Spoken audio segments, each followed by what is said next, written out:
I've seen online that some people are concerned about Liverpool losing its identity, its Scouseness. But really, its Scouseness has been born out of immigration. Even the accent, that distinctive Scouse accent, derives from a mixture of different people who've made their home in the city and in the area of Merseyside. So I've come here to show you something else that I wasn't aware of, actually, until I started doing a little bit of research. And what I'm going to show you now is the first British mosque, actually. And it's all part of this block here in Kensington. So it was set up by an English convert to Islam, Abdullah Quilliam, who was born William Henry Quilliam, and he was the first native Englishman to embrace a religion. He went to Morocco, found Islam a great religion to be part of, and came back and embraced it.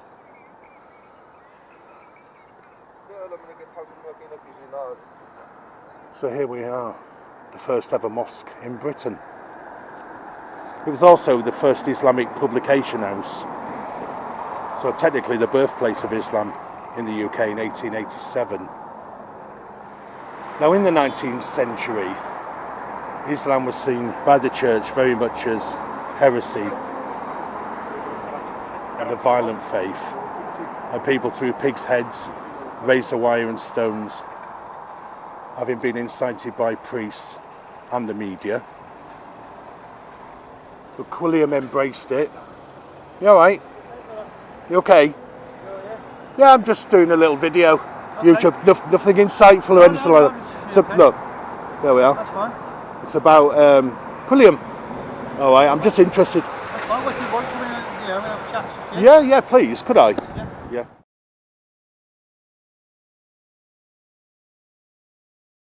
Well. So at this point, having been invited into the building, I thought it could give me the opportunity to have a mature discussion about what's happening in the country. I could hear their views directly from them, not the media, no bias, just a bit of truth. The gates of the mosque were locked, and despite this gentleman's invite, my presence was certainly eyed with suspicion. I was reluctantly allowed entry. Now obviously I understand why this could be. There was the attack in Southport on the mosque recently, as we all know. Last year there was a significant disturbance at the Suites Hotel in Knowsley, and then of course we have had the recent troubles in the city on August the 3rd. I didn't expect to be invited in, obviously, and I was more than happy just to continue filming a bit of backstory about Quilliam and the cultural heritage of Liverpool, just from the outside, on the path, the public highway. So, what did happen when I went in?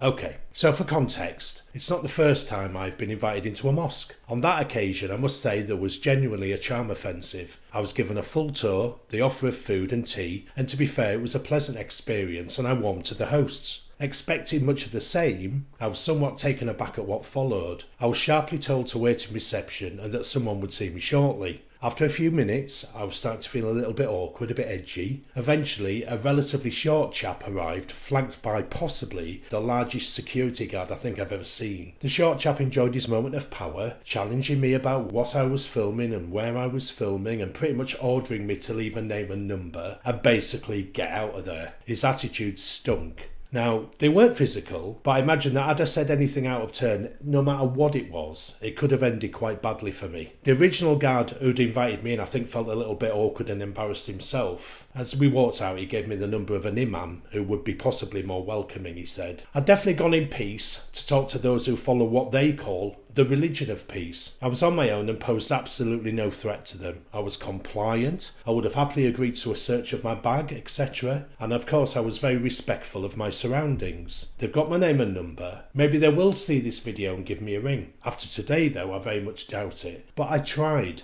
Like I've said from the start, I do try and get balance on this channel and hear from all sides. It's just such a shame. I would have loved their take on the issues that we're facing as a country.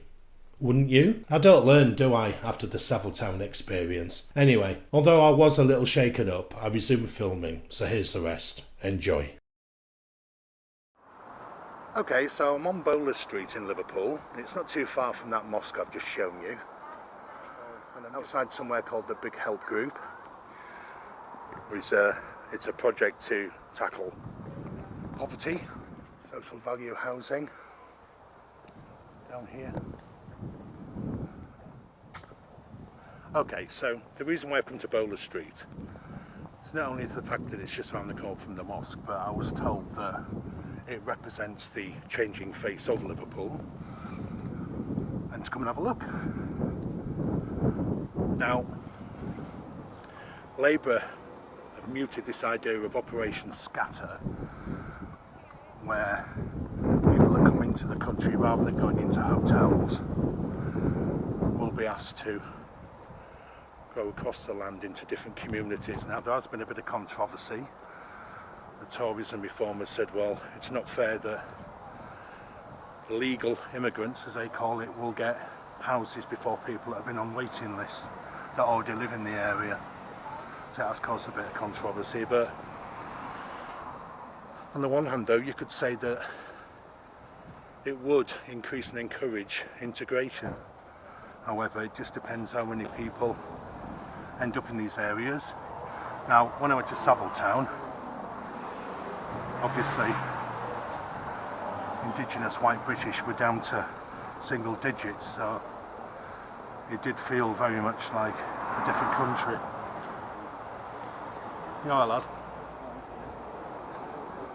So let's have a little wander down there. I mean, at the moment, really, it just looks like a normal Liverpool street, to be fair. So I'll do the stretch of it, get some steps in. I mean, obviously it's not great weather, it's a bit overcast, so I probably haven't chosen the best day. I know there has been a little bit of controversy down this area.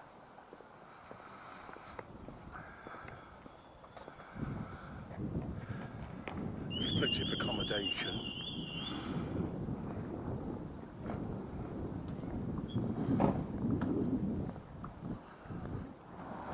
So I suppose the question I pose is Operation Scatter a good idea? Now, Liverpool and Halton did have the largest dispersal of migrants into the area, and I believe a lot of people came into here. Now, I can understand why. I mean, if you've got the first ever mosque just down the road.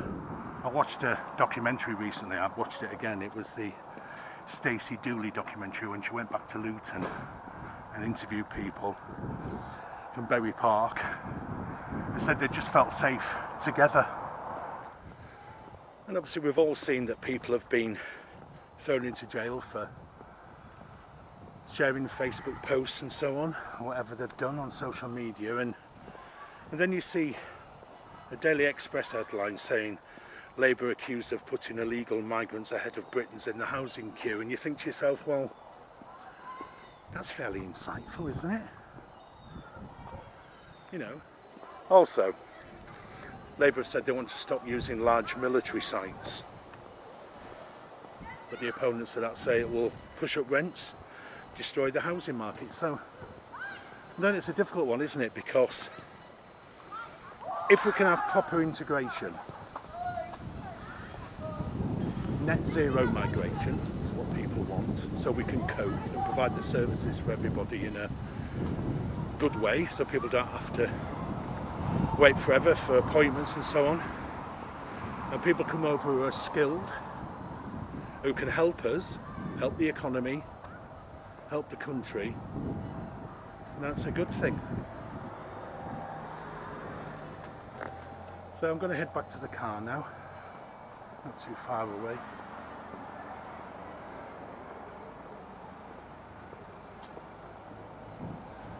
We've got the Jesus Christ International Worship Centre there. And you can just see on the right you've got the Olympia as well. They have a lot of boxing events. I can see that they've got a few gigs coming up. Paul Weller, sold out, if you like Paul Weller, sorry. Tell you what, there's a lot of suspicion about in Liverpool. I mean, I can understand it. They've had riots and things, but according to some people that saw it, they said that the protest on the dock was peaceful. And then, for some unknown reason, the protesters and the counter-protesters were allowed to converge, and that's when the problems really began. So I don't know why that was, but yeah, so there's obviously a lot of suspicion about. I've had 2 police cars pull up in front of me. You may have just seen one of them. The other time I wasn't actually filming. Didn't say anything to me, but they are watching. There's people watching everywhere, so I'm walking around, I suppose you could say, an area that's had its fair share of problems, with a camera on my own. So I guess that's going to draw some attention, but to be honest with you, what I'm trying to do is break down a few barriers. That's all I'm trying to do. Try and understand what's going on.